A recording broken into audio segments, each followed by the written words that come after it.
मुझे नहीं लगता कि उन्हें जान देने की कोई आवश्यकता है।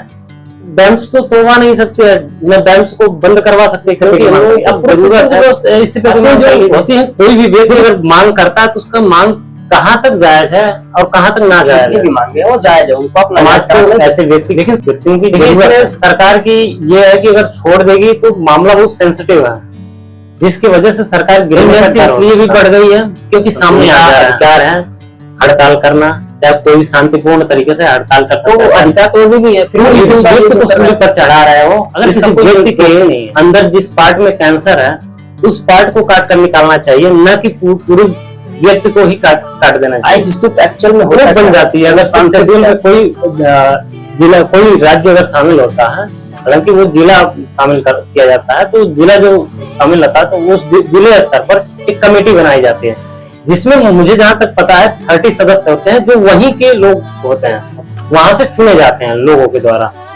और उसकी पूरी तरह से जमीन को लेकर परिवार से रिलेटेड कोई भी मुद्दे होते हैं उसी के द्वारा लिए जाते हैं। उसमें केंद्रीय हस्तक्षेप नहीं होता। जो 6 शेड्यूल का जब सिनेरियो देखेंगे तो वो जो 6 शेड्यूल है वो 244 आर्टिकल 244(2) के अंतर्गत आता है। नमस्कार साथियों, आपका स्वागत है तर्क दृष्टि पॉडकास्ट में। मैं हूं अमित और मेरे साथ हैं प्रशांत जी। आज हम दोनों लोग एकत्रित हुए हैं एक बहुत ही महत्वपूर्ण मुद्दे पे बात करने के लिए। मुद्दा है लद्दाख से जुड़ा हुआ, और अभी हाल ही का जो मामला है नीट पेपर लीक से भी जुड़ा हुआ है। इन दोनों मुद्दों के केंद्र में एक व्यक्ति है, सोनम वांगचुक। उसके बारे में हम जानने की कोशिश करेंगे प्रशांत जी से, और उसके जीवन को थोड़ा सा समझने की कोशिश करेंगे। सोनम वांगचुक जी हैं, वो एक बहुत ही फेमस क्लाइमेट एक्टिविस्ट हैं, इनोवेटर हैं और शिक्षा सुधारक भी हैं। तो चलिए इस बात को ज्यादा न खींचते हुए हम प्रशांत जी की ओर रुख करना चाहेंगे। प्रशांत जी, सबसे पहले तो आपका स्वागत है जी। चलिए प्रशांत जी, सबसे पहले आप ये बताइए कि सोनम वांगचुक जी पिछले कुछ समय से इतने चर्चा में क्यों हैं, उनके बारे में कुछ बताइए। देखिए, सोनम वांगचुक जी अभी फिलहाल चर्चा में इसलिए हैं क्योंकि वो नीट पेपर लीक मामले को लेकर धरने पर प्रदर्शन पर बैठे हैं। वो धर्मेंद्र प्रधान की इस्तीफे की मांग कर रहे हैं। इसके साथ साथ वे पहले भी चर्चा में आ चुके हैं जब वे लद्दाख को पूर्ण राज्य बनाने की मांग करते हैं और वे लद्दाख को 6 शेड्यूल में शामिल करने की बात करते हैं। लेकिन मामला ये उठता है कि जो 6 शेड्यूल है क्या उसमें शामिल किया जा सकता है। तो जो 6 शेड्यूल का जब सिनेरियो देखेंगे तो वो जो 6 शेड्यूल है वो 244 आर्टिकल 244(2) के अंतर्गत आता है, और जो 6 शेड्यूल है वो पूर्वोत्तर राज्यों के लिए बना है। उसमें जब देखेंगे संविधान में तो जो 6 शेड्यूल है वो पूर्वोत्तर राज्यों के लिए बना है। बाकी सब राज्यों के लिए, अनुसूचित जो जनजातियां होती हैं बाकी सब राज्यों में, उसके लिए 5th शेड्यूल बनाया गया है जो आर्टिकल 244(1) के अंतर्गत आता है। तो उनकी जो मांग है वो है 6 शेड्यूल की, लद्दाख को 6 शेड्यूल में शामिल करने की।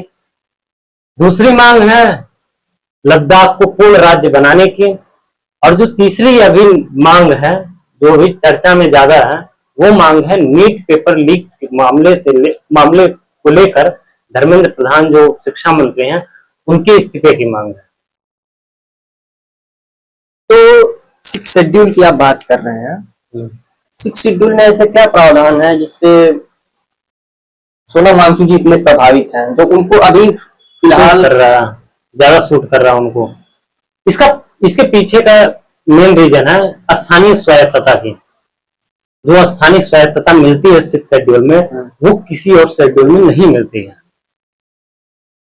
इसी की वजह से वो 6 शेड्यूल की मांग कर रहे हैं। उसमें एक बहुत अच्छा वो है कि वो एडीसी का मतलब ऑटोनोमस डिस्ट्रिक्ट कमेटी जो होती है वो बन जाती है। अगर 6 शेड्यूल में कोई जिला कोई राज्य अगर शामिल होता है, हालांकि वो जिला शामिल किया जाता है, तो जिला जो शामिल होता है तो उस जिले स्तर पर एक कमेटी बनाई जाती है जिसमें मुझे जहां तक पता है 30 सदस्य होते हैं जो वहीं के लोग होते हैं, वहां से चुने जाते हैं लोगों के द्वारा।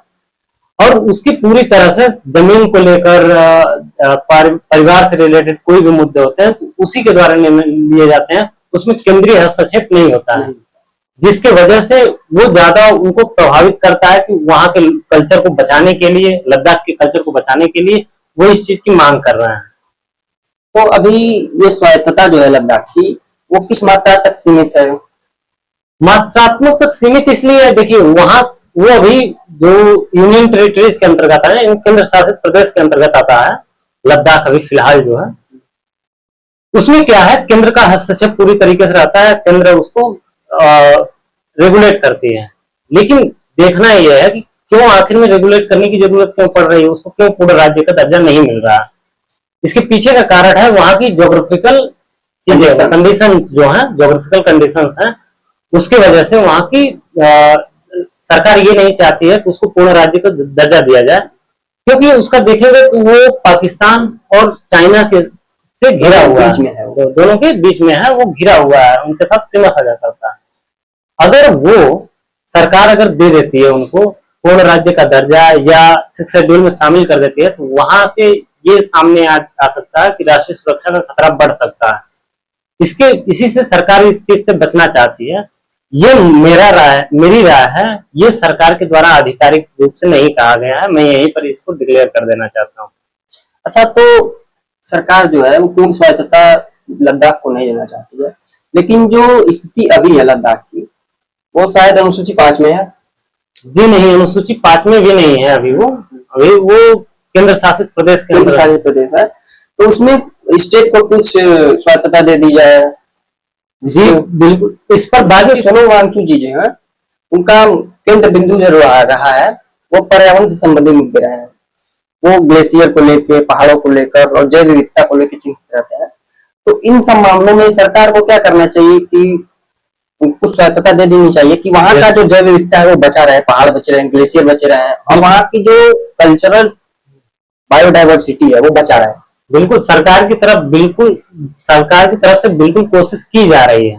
मुझे जहां तक लग रहा है सरकार की तरफ से बिल्कुल कोशिश की जा रही है कि उन्हें जो भी उनकी मांगे हैं वो पूरी की जाए, परंतु ऐसा ना हो कि 6 शेड्यूल ही जो उनकी पूरी तरह से मांग है 6 शेड्यूल की, वो उसमें कुछ ऐसा नहीं है कि उसमें कुछ संशोधन करके एकदम पूरा जैसे अगर मान लीजिए आप मांगे कि नहीं मुझे BMW कार ही चाहिए और मेरी औकात कुछ और देने की, मतलब मान लो मैं उतना BMW नहीं दे सकता, फॉर्च्यूनर ले लो, तो ऐसा नहीं, बस तुम्हारी जितनी आवश्यकता हो उतने के अनुसार ही। देखिए सरकार की भी कुछ लिमिटेशन है। अगर आज इनको दे दिया जाए, लद्दाख को अगर पूर्ण 6 शेड्यूल में शामिल कर दिया जाए, तो कल को कोई और राज्य भी पूर्ण वो 6 शेड्यूल में शामिल करने की मांग कर सकते हैं। कोई जनजाति ग्रुप ऐसा हो, अलग अलग स्टेट में है जो 5th शेड्यूल में है, वो भी कहेंगे 6 शेड्यूल में शामिल करने की, तो सरकार किन किन को देगी? सबसे बड़ा मुद्दा यहीं पर उठता है। अगर दे दे तो और भी लोग मांग करेंगे, और भी लोग भूख हड़ताल पर बैठेंगे, तो किन किन लोगों के मांगे पूरे होंगे? चलिए और आगे बढ़ते हैं। क्वेश्चन है कि वांगचुक जी हैं, वो सबसे पहले उनकी प्रसिद्धि के कारण जो है वो आइस स्तूप है। आइस स्तूप एक्चुअल में होता क्या है, वो कॉन्सेप्ट क्या है, इसके बारे में थोड़ा बताना चाहेंगे आप? जी बिल्कुल, आइस स्तूप जो है, आइस स्तूप एक ऐसा कॉन्सेप्ट है जिसके वजह से पानी संरक्षण जो वाटर कंजर्वेशन का एक माध्यम है। इसमें क्या होता है कि जो ठंडी में यानी ठंड के मौसम में पानी को क्या किया जाता है, फव्वारे के माध्यम से उसको जमा किया जाता है एक शंकु के आकार के रूप में, और उसके बाद जब गर्मियों में बर्फ पिघलाकर उसे, जब किसानों की आवश्यकता होती है पानी की, उसको पूर्ति की जाती है उसके माध्यम से। तो ये एक तरीके से वाटर कंजर्वेशन के लिए बहुत ही महत्वपूर्ण एक तरीके से तरीका है, और बहुत ही अच्छा है वाटर कंजर्वेशन के लिहाज से। एक संस्था है सेकमोल करके। जी बिल्कुल, इसके बारे में मैंने सुना है जहां तक कि सेकमोल जो संस्था है उसके हेड ऑफिस में जीवाश्म ईंधन का प्रयोग नहीं किया जाता। क्या यह बात सही है? बिल्कुल जी। पहले बात तो सेकमोल का अर्थ पहले समझ लेते हैं। सेकमोल का पूरा अर्थ है student cultural, student educational cultural and movement of Ladakh, इसका पूर्ण रूप है। इसमें क्या होता है कि नवीकरणीय ऊर्जा का यूज किया जाता है। नवीकरणीय ऊर्जा का मतलब जैसे सोलर प्लांट से जो ऊर्जा मिलती है उस तरह से ऊर्जा का यूज किया जाता है वहां के सारे काम को चलाने के लिए। इसलिए वहां पर जीवाश्म ईंधन का यूज नहीं किया जाता है, क्योंकि उन लोगों को पर्यावरण संरक्षण चाहिए। तो बढ़िया कंसेप्ट है ये भी। ये काकरोच जनता पार्टी का विरोध प्रदर्शन क्या है और सोनम वांगचुक जी से किस प्रकार संबंधित है, इसके बारे में कुछ बताइए। देखिए, काकरोच जनता पार्टी भी हाल ही में बनी हुई है पार्टी है, जो कि बहुत ही फेमस हो चुकी है अभी। इस पार्टी का पालीगत तो उद्देश्य कोई राजनीतिक चीजें नहीं है, राजनीति में उतरना नहीं है, बल्कि लोगों के मुद्दों को उजागर करना है।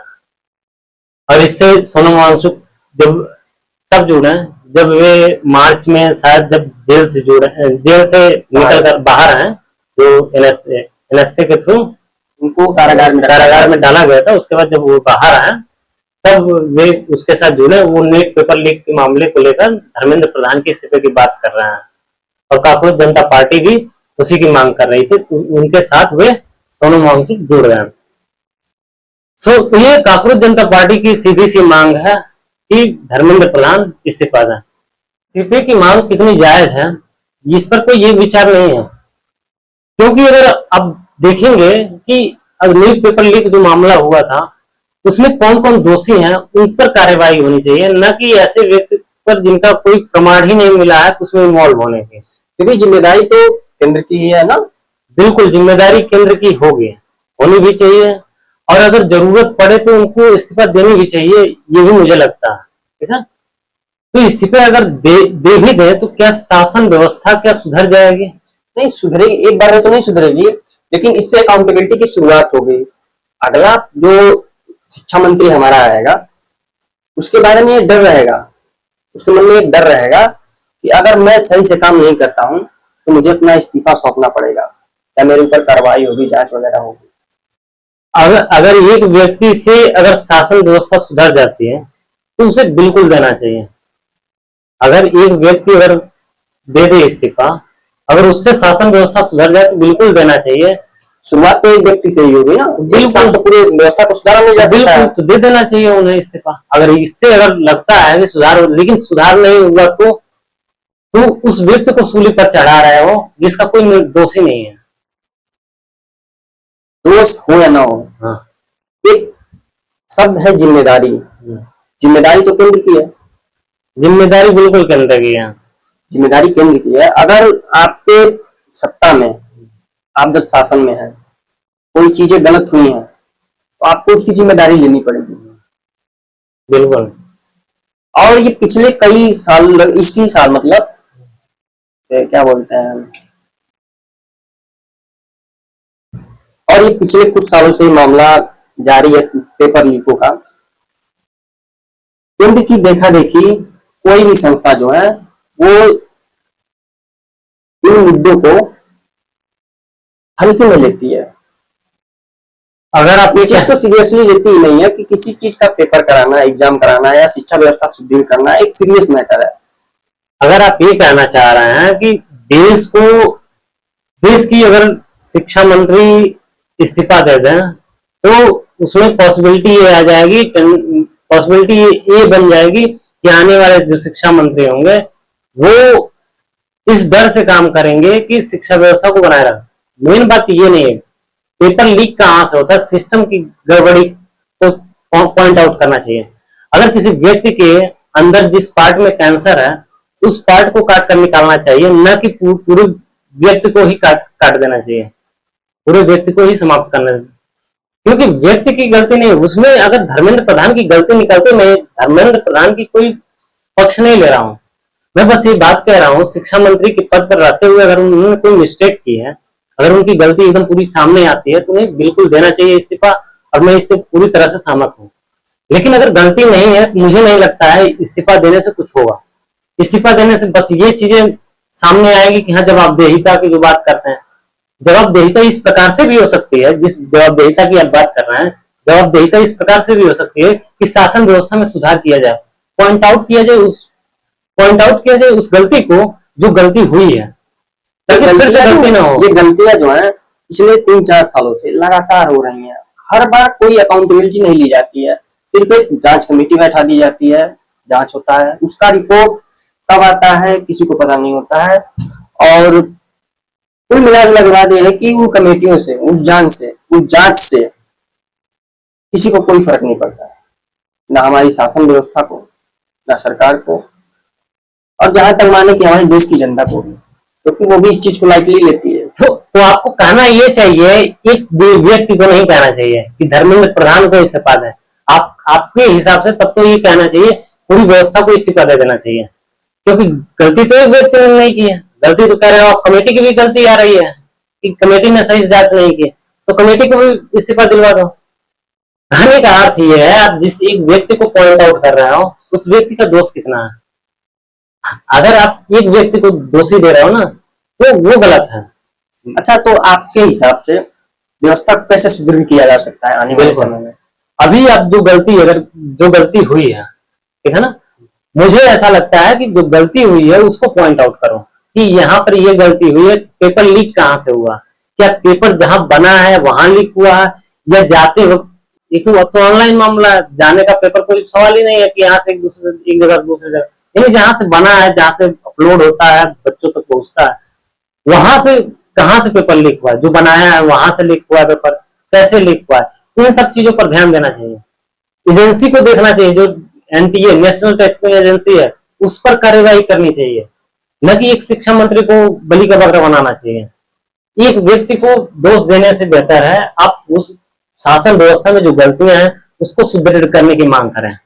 मांग होनी चाहिए, बिल्कुल धरना भी देना चाहिए, लेकिन एक व्यक्ति के लिए धरना देना है ये मुझे नहीं लगता सही है। तो आप ये कहना चाह रहे हैं कि सोनम वांगचू और काकरोक जनता पार्टी जो है उसको सिर्फ एक व्यक्ति के लिए के खिलाफ नहीं, बल्कि पूरी एजुकेशन सिस्टम के खिलाफ, बिल्कुल एनटीए के खिलाफ धरना प्रदर्शन करना चाहिए। बिल्कुल, एक व्यक्ति के अगर आप कहते हैं कि एक व्यक्ति कोई इस्तीफा दे दें तो पूरी शासन व्यवस्था सुदृढ़ हो जाएगी, ये मुझे लगता है संकीर्ण सोच है, संकीर्ण सोच है। क्योंकि अगली कोई तो शिक्षा मंत्री बनेगा ही बनेगा, खाली थोड़ी रहेगा पद वो। हाँ, तो वो कोई ना कोई बनेगा, तो अगर बनेगा तो क्या गारंटी इस बात की है कि वो सुदृढ़ कर देगा? पूरी नहीं कर पाएगा, क्योंकि एक व्यक्ति के हाथ में नहीं होती पूरी व्यवस्थाएं।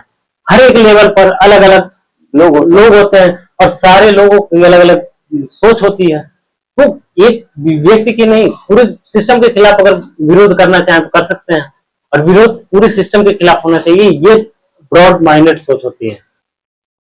चलिए पहले प्रश्न की ओर बढ़ते हैं। अभी 18 जुलाई 2026 को सोनम वांगचू जी को जबरदस्ती भूख हड़ताल से हटाया गया, उन्हें हॉस्पिटल ले जाया गया। आपको क्यों लगता है, मतलब क्या लगता है कि पुलिस ने ऐसा क्यों किया? अगर ये चीज करना चाहती, अगर हड़ताल को ही खत्म करवाना था और सोनम वांगचू जी का जो हड़ताल है उसको तोड़वाना था, तो ये काम तो पहले भी कर सकते थे, फिर 20 दिनों बाद ऐसा क्यों किया उन्होंने? पहली बात ये समझिए, सोनम वांगचुक जी बहुत ही प्रतिष्ठित व्यक्ति हैं, उनका मैं आदर सम्मान करता हूं। मैं उनको किसी भी तरह से मैं उन्हें ये नहीं दिखाना चाहता हूं कि वो गलत कर रहे हैं, उनके हिसाब से वो चीजें सही लग सकती हैं।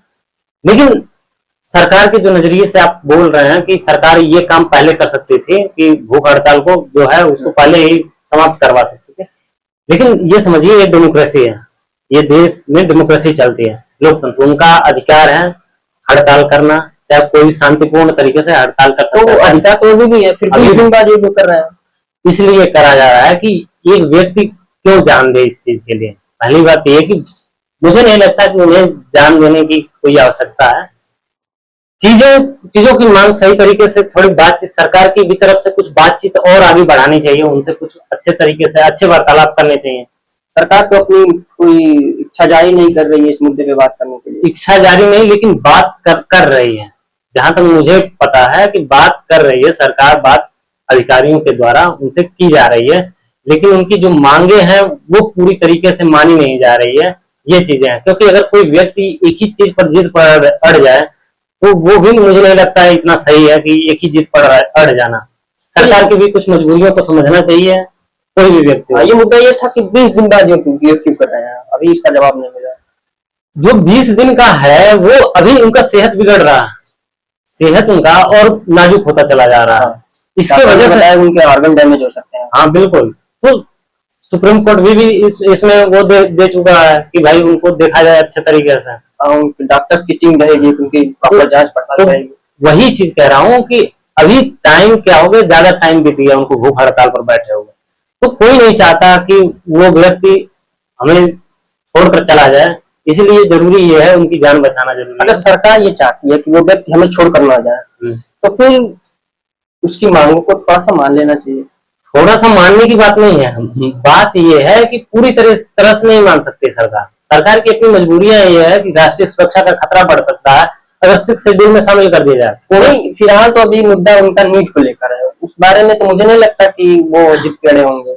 नीट को लेकर है तो नीट को लेकर व्यवस्था को देखिए, व्यवस्था को सही करने की गारंटी तो सरकार दे सकती है कि हम व्यवस्था को अब से नहीं ऐसा हो सकता, अब आगे व्यवस्था ये चीज कर सकती है सरकार। अब उनको भी इस चीज का आश्वासन देना चाहिए कि आश्वासन मिल जाए ये चीज। लेकिन अगर ये कहिए धर्मेंद्र प्रधान को इस्तीफे देने की बात है तो ये केवल धर्मेंद्र प्रधान के इस्तीफे की बात नहीं है, पूरे सरकार की फेलियर की बात हो जाएगी कि पूरा सरकार ही फेल हो गया उसमें। और पेपर लीक का मामला जो है, पेपर लीक का मामला आज से नहीं चला आ रहा है, पिछले कई दशकों से चला आ रहा है, ठीक है। अब पिछले कई दशकों से तो चला आ रहा है, लेकिन इधर थोड़ी उसकी टेंडेंसी बढ़ गई है। टेंडेंसी इसलिए भी बढ़ गई है क्योंकि सामने आ जा रहा है।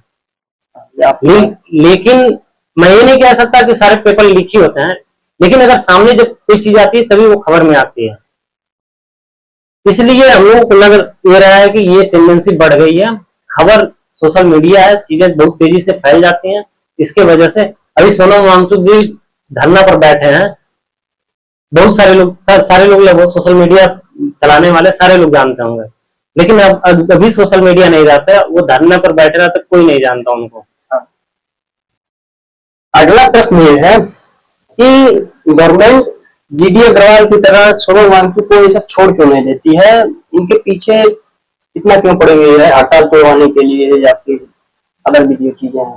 देखिए जीडी अग्रवाल जैसा जुड़े थे 2018 का मामला जो था वो गंगा को लेकर ज्यादा, जैसे ये लद्दाख को लेकर ज्यादा फेमस हुए हैं, हाँ। उसी तरीके से वो भी गंगा की सफाई और पन बिजली कार्यक्रम को लेकर ज्यादा फेमस हुए थे। लेकिन मामला ये आप जो कह रहे हैं कि क्यों उनकी तरह छोड़ नहीं देना चाहती, देखिए इसमें सरकार की ये है कि अगर छोड़ देगी तो मामला बहुत सेंसिटिव है, जिसकी वजह से सरकार गिरने का डर हो सकता है। इसके वजह से छोड़ना नहीं भी चाहिए, क्योंकि ये बहुत अच्छे व्यक्ति हैं। हमारे समाज को ऐसे व्यक्तियों की जरूरत है जो समाज के लिए कुछ काम करें। उनको देखा जाए तो बहुत सारे काम उन्होंने किए हैं, जैसे आपने अभी बताया कि जो स्तूप वाला जो आइस स्तूप जो है वो सिकमोल जो संगठन है वो, और भी जो बहुत सारे एजुकेशन के लिए बच्चों के एजुकेशन के लिए बहुत सारे काम वगैरह, हाँ तो इस तरह के काम उन्होंने बहुत अच्छे काम किए हैं। और ये भी कोई गलत नहीं है, धरना देना उनका व्यक्तिगत निर्णय है और वे हमारा संवैधानिक अधिकार भी है भाई। हाँ तो भाई डेमोक्रेसी है तो उसमें उनका अधिकार है, कोई गलत नहीं है।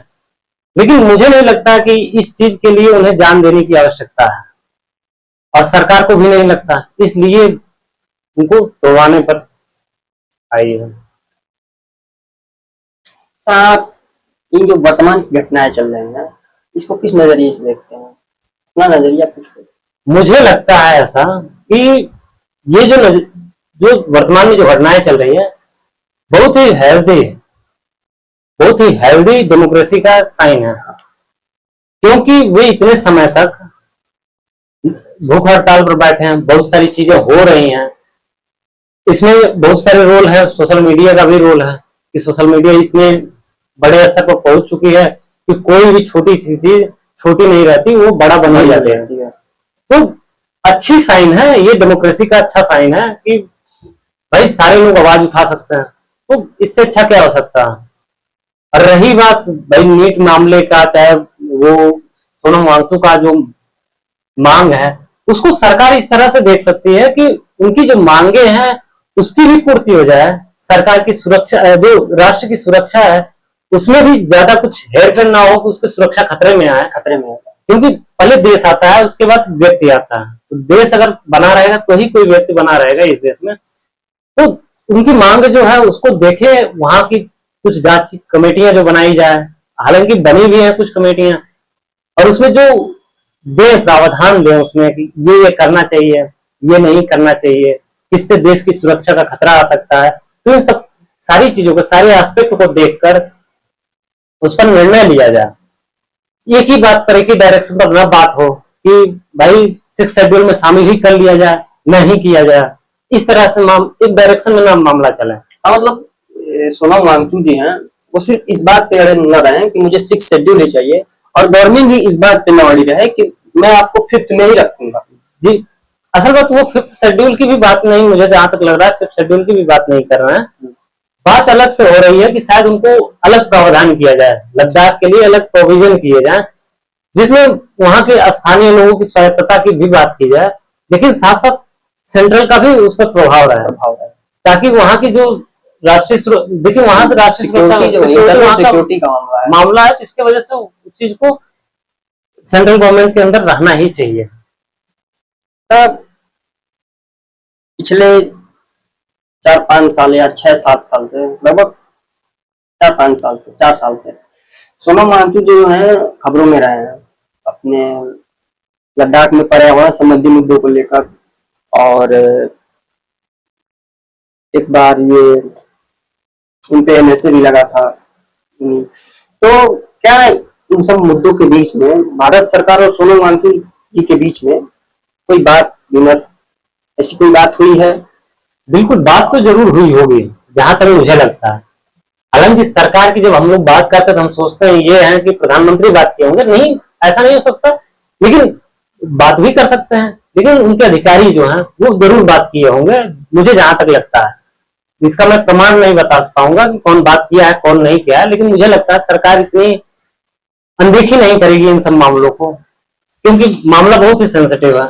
इसके वजह से सरकार जरूर बात की होगी, वार्तालाप की होगी, और मुझे लगता है और हेल्दी बात करनी चाहिए, उनसे बात करनी चाहिए, उस पर निर्णय लेने चाहिए कि क्या हो सकता है, विशेषज्ञों की राय लेनी चाहिए कि क्या क्या चीजें हो सकती है, इंटरनल सिक्योरिटी भी ना प्रभावित हो, सोनम वांगचुक जी की जो बातें हैं वो भी कुछ हद तक मानी जा सके। कुछ हद तक क्या, मतलब उनकी बातें मानी जानी चाहिए, उनकी जितनी भी मांगे हैं वो जायज है, उनको आप नाजायज करार नहीं दे सकते। लेकिन 6 शेड्यूल कह रहे हैं आपकी मानी जानी चाहिए सारी बातें, लेकिन 6 शेड्यूल अभी मांग कर रहे हैं तो वो तो नहीं दे सकती सरकार ना। उसमें तो मैंने बताया है कि उसमें अगर स्वायत्तता दे दे रही, पूर्णतः स्वायत्तता दे दे रही है, तो वहां पर खतरा बन सकता है देश को, और वो कोई भी नहीं व्यक्ति नहीं चाहेगा, ना आप चाहेंगे ना मैं चाहूंगा, कोई भी व्यक्ति देश को खतरे में नहीं डाल सकता। वहां से खतरा बन सकता है, अगर लद्दाख भी खतरे में आ सकता है अगर वो पूर्णतः स्वायत्तता मिल गई उस पर। चलिए अगले प्रश्न की ओर बढ़ते हैं, और ये शायद हमारा आखिरी प्रश्न रहेगा। सोनम वांगचुक और जीडी अग्रवाल जैसे लोग हमारे देश के लिए कितने महत्वपूर्ण और आवश्यक हैं, और इन महापुरुषों, मैं उनको महापुरुष ही बोलूंगा, इनकी इस तरीके से अवहेलना जो है वो, इसका क्या दुष्परिणाम हो सकता है हमारे लिए? देखिए, पहली बात तो जीडी अग्रवाल और जो सोनम वांगचुक जी हैं, इन जैसे लोगों की जरूरत है हमारे देश की। लेकिन आप जो कह रहे हैं अवहेलना किया गया, किसी की अवहेलना नहीं किया गया है अभी तक। बातें जो होती हैं, कोई भी व्यक्ति अगर मांग करता है तो उसका मांग कहां तक जायज है और कहां तक ना जायज है, उसकी सरकार देखती है कि हाँ भाई कहां तक जायज है। मांग जो पूरी नहीं की जा सकती उसको कैसे पूरा किया जा सकता है? अब इसे कि आप कह रहे हैं कि अवहेलना नहीं कहा जा सकता है, लेकिन जीडी अग्रवाल को मरने के लिए छोड़ दिया गया। छोड़ा नहीं गया, उनसे बातचीत की गई थी। पहली बात ये चीजें सामने आई थी कि उनसे बातचीत की गई थी, लेकिन वो बात क्यों नहीं बनी, मतलब कहाँ बात उन लोगों की सहमति इसलिए नहीं बनी क्योंकि जो मांगे वो कर रहे थे, पनबिजली वाली जो कार्यक्रम उसको बंद करने की ये कह रहे थे, डैम्स वगैरह, प्राकृतिक प्रवाह की बात कर रहे थे, गंगा का प्राकृतिक प्रवाह न रोका जाए और गंगा की सफाई स्वच्छता के बारे में बात कर रहे थे। लेकिन सरकार डैम्स तो तोड़वा नहीं सकती है, न डैम्स को बंद करवा सकते, क्योंकि हम लोगों को जरूरत है बिजली की, ऊर्जा की जरूरत है। तो हम लोग ऊर्जा अगर नहीं मिलेगी तो सीधी सी बात है, अगर इकोनॉमी में पढ़ते हैं कि अगर कोई भी चीज की कमी होती है तो उसकी रेट बढ़ जाता है, प्राइस हाई, इन्फ्लेशन बढ़ जाएगा, सप्लाई कम हो जाएगी तो फिर उसका इन्फ्लेशन बढ़ सकता है। हाँ। तो तुम आप बताइए कि जो आम लोग हैं कैसे वो बिजली ले पाएंगे अगर उसकी रेट ज्यादा हाई हो गया, अगर प्राइस बढ़ गया। तो बहुत सारी चीजें हैं, एक ही चीज नहीं है कि आप तुरंत बंद करवा देंगे। तो उनकी मांग जो थी पूरी तरह जो अब अड़ गए थे, इसके वजह से वो उनको क्या कर सकते थे सरकार। और अभी तक मतलब 20 दिन हो गए हैं सोनम वांगचुक जी को भी। इस मामले में सरकार ने अपना कोई पक्ष नहीं रखा है, ऑफिशियल तौर पे ऐसा कोई रिकॉर्ड नहीं है कि सरकार ने ये बात की हो या फिर कुछ अपनी मतलब क्या बोलते हैं उनकी मांगों के समक्ष कोई नेगोशिएशन पेश किया हो। अभी तक नहीं किया तो ये अवहेलना ही कही जाएगी मेरे हिसाब से। तो बात करी गई है लेकिन जब मानी नहीं गई बात तो ये आधिकारिक तौर पर नहीं कहा जाता। जब बात करी जाती है कि ये चीजें सामने आएंगी, हालांकि मुझे जहां तक कुछ पता है कि कुछ प्रोविजंस रखे गए हैं कि जो 6 शेड्यूल से थोड़ा सा अलग है, लद्दाख के लिए स्पेशल रखा गया है, जहां तक मुझे पता है, इसकी गारंटी मैं नहीं दे सकता। और ये हाल का जो मामला है नीट का, उसके लिए नीट का जो मामला है, जो धर्मेंद्र प्रधान का जो मामला है कि धर्मेंद्र प्रधान की इस्तीफे की मांग है, वो इस्तीफा मुझे नहीं लगता कि एक व्यक्ति को देने से पूरी सिस्टम व्यवस्था सुधर जाएगी। अगर एक व्यक्ति अगर दे देता है इस्तीफा, अगर पूरी व्यवस्था सुधर जाती है तो मैं उस व्यक्ति को इस्तीफे की मांग मैं भी कर सकता हूँ। लेकिन मुझे पता है कि एक व्यक्ति पूरे सिस्टम को नहीं सुधार सकता। सिस्टम सुधारता है तो सारी, अगर आप कह रहे हैं कि एक व्यक्ति की इस्तीफे की मांग करिए, आप पूरे सिस्टम की इस्तीफे की मांग कर लीजिए, जो कि पॉसिबल नहीं है।